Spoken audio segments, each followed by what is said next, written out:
Alright, so today is day 2 of graphing polynomials, so we are going to get a little bit more in depth on how to graph our polynomials. So on zeros, the points at which the function intersects the x-axis. So we know that wherever it crosses that x-axis is a solution, it is a 0, it is an x-intercept. A polynomial function of degree n can have at most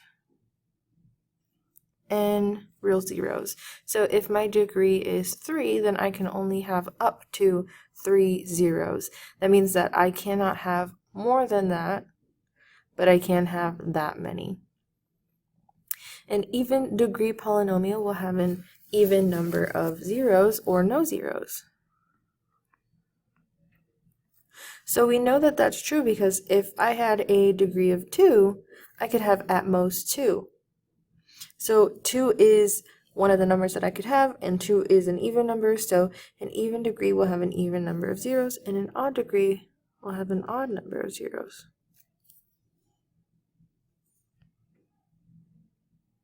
Notice that on even degree it says it will have an even number or no zeros, but then on odd degree it does not say or no zeros. So if it is an odd degree, we are expecting it to cross that x-axis at some point. So we are going to identify by graphing. So when we are given a function and we need to graph and identify its zeros, there's a number of ways that we can do this. So the first way that we're going to do it after this is by factoring. The very first way that we are going to do it right now is just by filling in the graph and then showing you what the zeros are. Alright, so quickly off camera, I did put a sketch of each of these graphs on the graphs on the right. So we're graphing each function, and it's not telling us to graph it by hand. So what I did was just use my calculator and then pull up the table so I can get those points that are a little bit darker. And so we are identifying its zeros at this point. We're not yet to graphing from scratch. So that's why I did graph just real quickly off camera, and then I will show you how to do each of those steps once we get into the graphing portion. So when we're identifying zeros, remember zeros are x-intercepts. And we just saw that an even degree will have an even number of zeros, and an odd degree will have an odd number of zeros, and each of them will have at most n, or the degrees, number of zeros. So this is a degree of 3 on number 1. So that tells me there's at most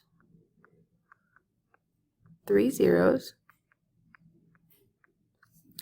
And a degree of 3 is odd, so that tells me we will have an odd number of zeros. So if I can have at most 3 zeros, and it has to be an odd number, then my options are 1 0 or 3 zeros. 2 is in between those, but 2 is not an odd number. So this graph, I know that in order for it to be correct, I would either have 3 zeros or 1 0.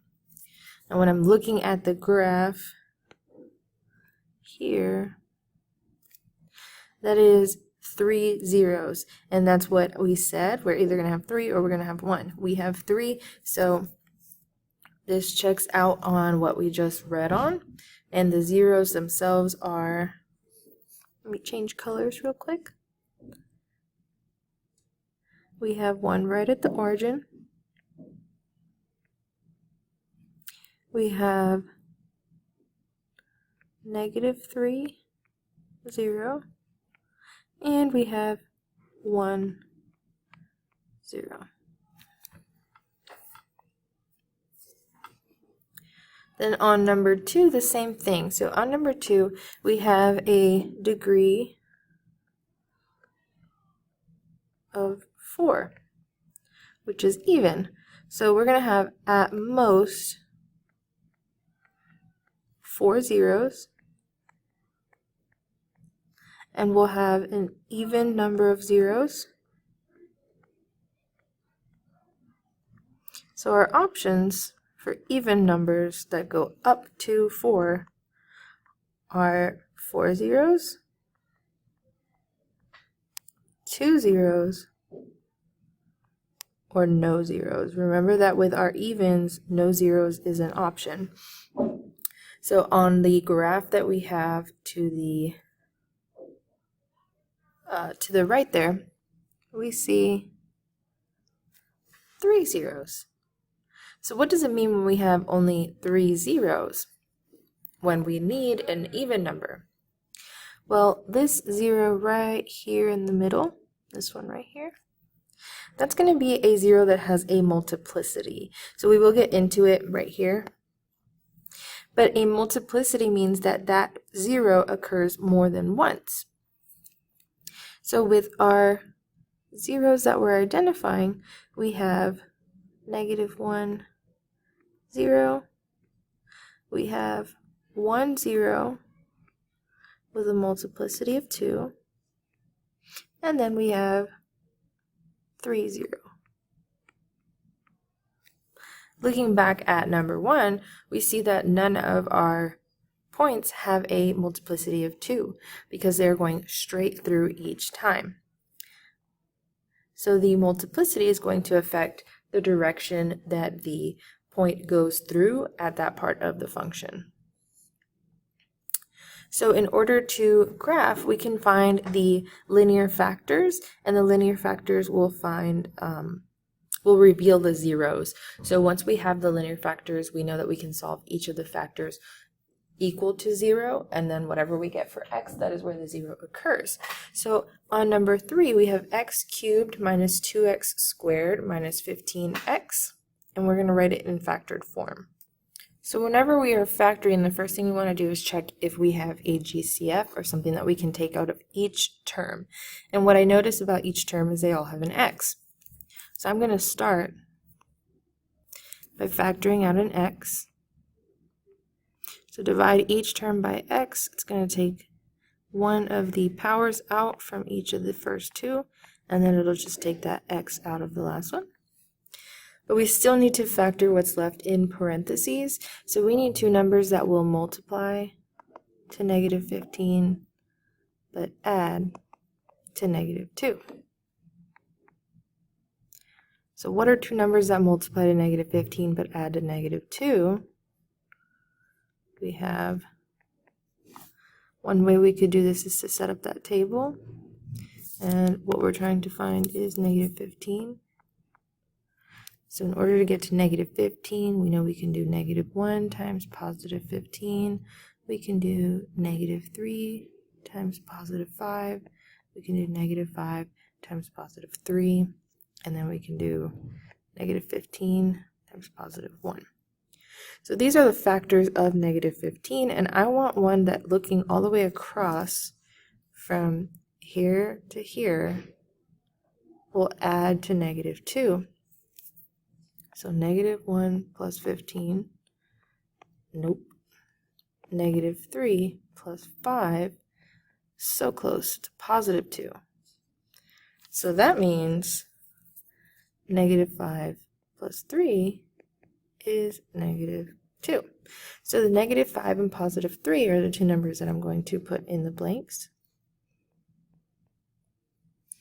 And so this is factored form of my function, x times x minus 5 times x plus 3. And in order to find the zeros, what we're going to do is set each factor, equal to 0.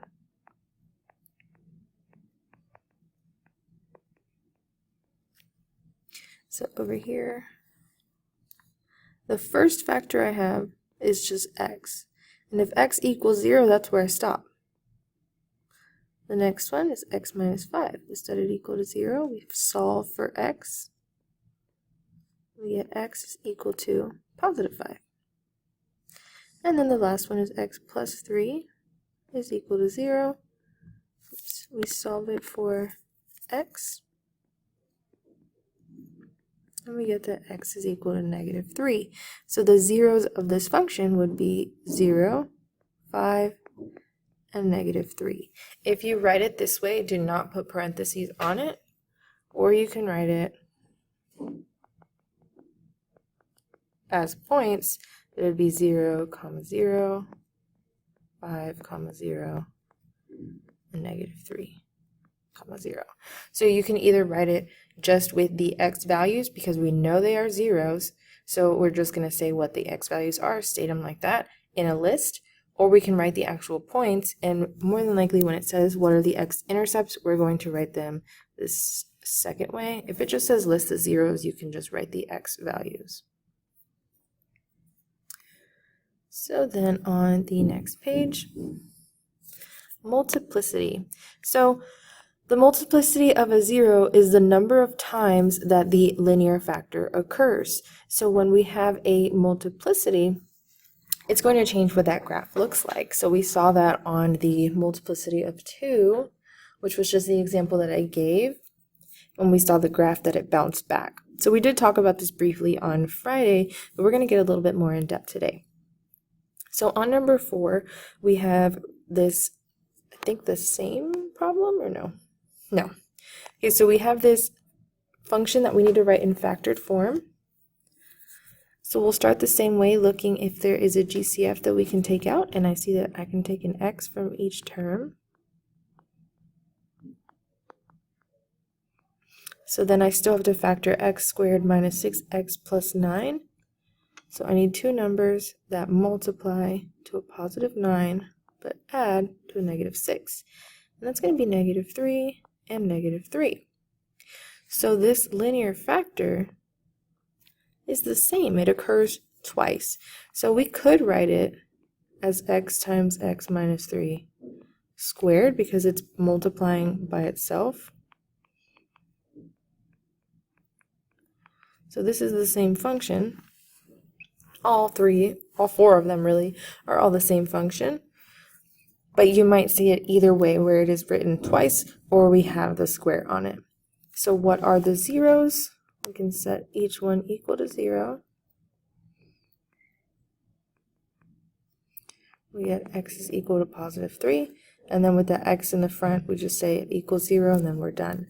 So we have x equals 3 with a multiplicity.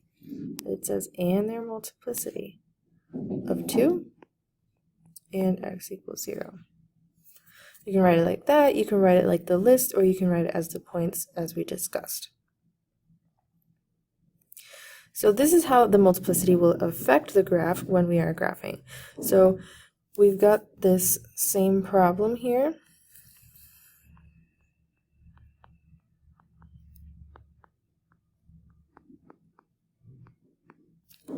And so we have a multiplicity of 2 on x minus 3. And so remember our zeros are x equals 3 with a multiplicity of 2 and x equals 3 with a multiplicity of 2 and x equals 0. So we'll go to 0, 0, mark our point, and we'll go to x equals 3 and mark our point.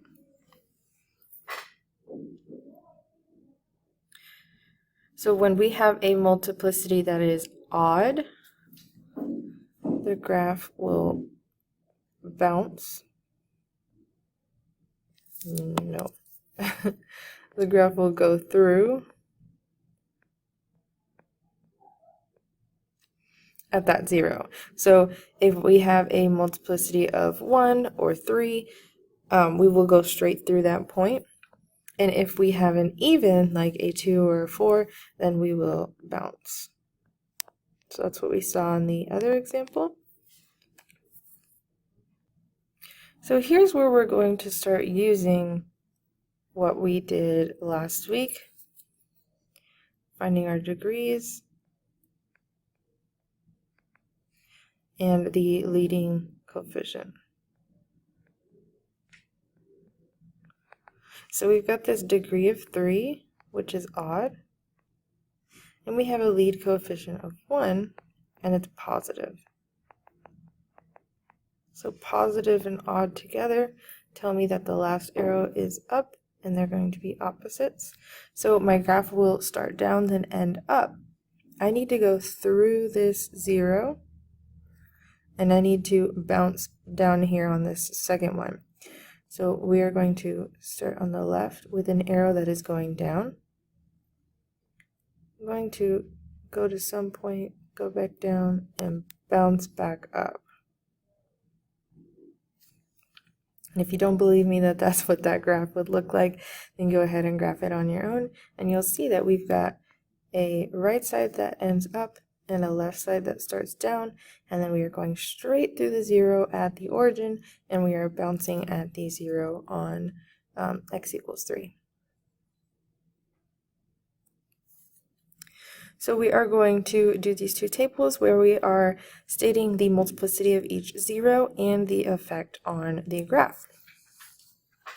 So we have this function x plus 7 squared times 2x plus 1 times x minus 4 cubed. So this first 0, I'll drop the parentheses and solve for x. So x equals -7, the 0 occurs at -7, and the multiplicity on it we can get from the power. So remember when we had that other one with the x minus 3, I believe it was, that we said we can write this as times itself, which is the same thing as squaring something. So this has a multiplicity of 2, and so this will bounce at x equals -7. Then 2x plus 1, we solve for x.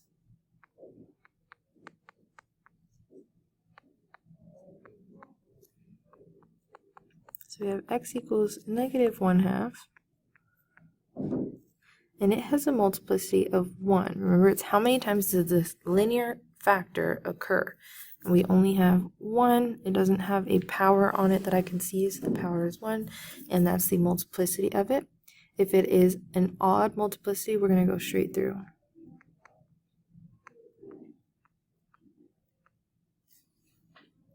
And then lastly, we have that x minus 4.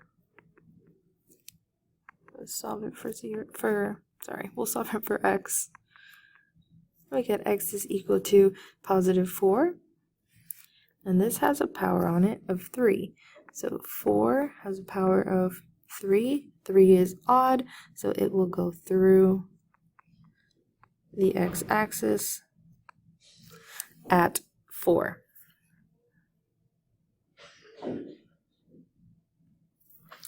Then on number 7, the same thing, but now we have to factor it ourselves.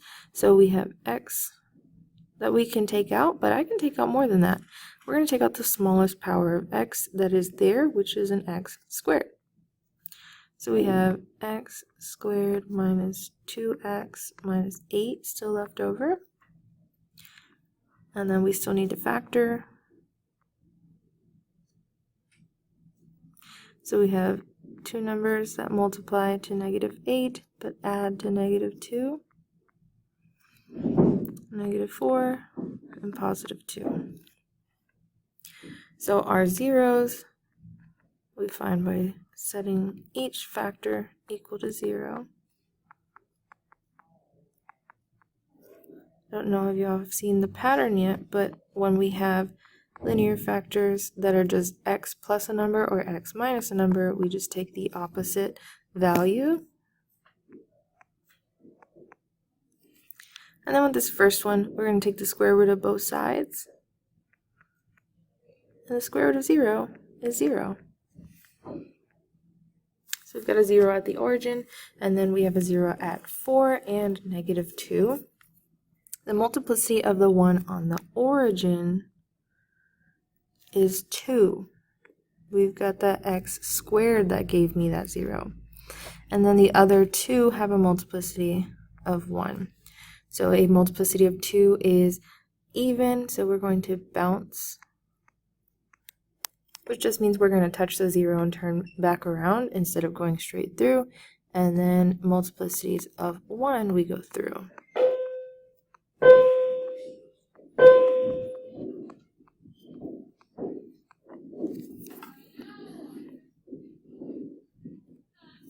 So on the next one, we're going to write a polynomial function in standard form that could represent the function with a 0 at -6 with multiplicity 2 and a 0 at 2 with multiplicity 1.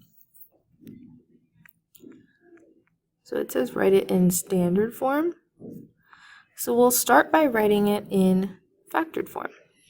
We have a 0 at -6. Remember, when we have a 0, we're taking the opposite sign to get it from its factor. So a 0 at -6 means I have x plus 6 as its factor.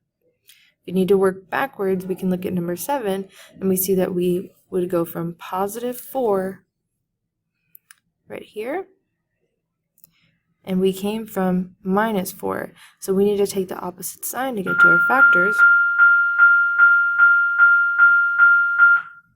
And so we have a -6, so we'll take the opposite sign. We get x plus 6 and a multiplicity of 2.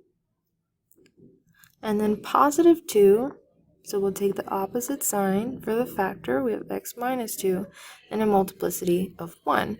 We don't need to write a multiplicity of 1 with the power on it, so we'll just leave it the way that it is. And so it's telling me to write it in standard form, so I'm going to multiply this out.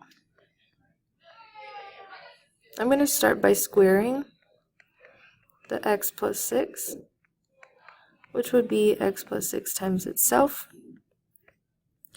That's x squared plus 6x plus another 6x plus 36. And so that's x squared plus 12x plus 36.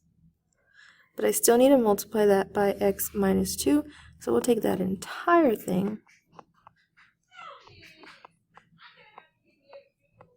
and multiply by x minus 2.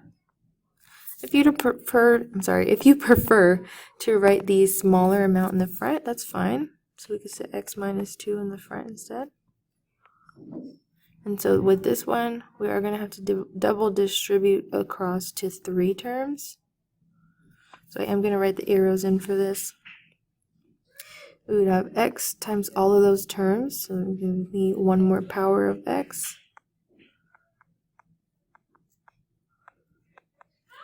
And then we'll do -2 times each of those terms.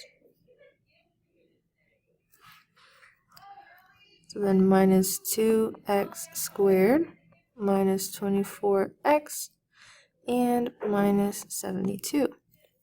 Then I'll combine any like terms. X cubed is the greatest, it's going to stay in the front. Then I have 12x squared minus 2x squared, which is 10x squared. 36 minus 24, positive 12x. And then negative 72 on the end there. So then that is my function in standard form. So that was a lot. But remember, we started from this piece.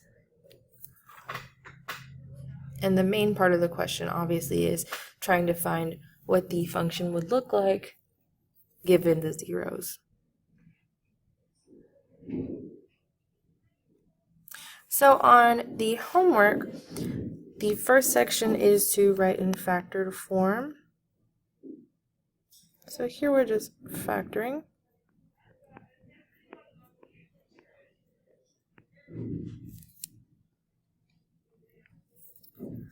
On 10 through 13, we're setting each factor, they're all factored for you, equal to 0, and then solve for x. And that gives you each of your zeros.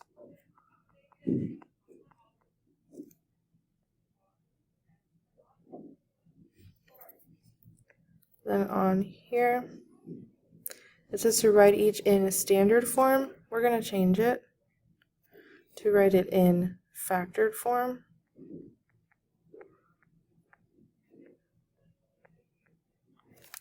So in the last example that we did, that would be stopping at this point.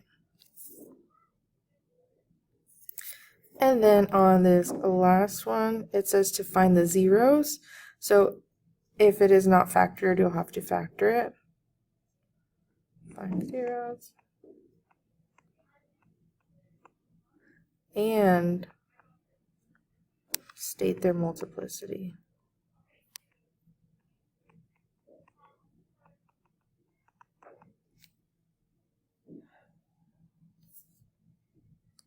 So that is a lot of questions, and I'm only going to give you some of them. So on 1 through 9, I'm going to make you do 3, 5,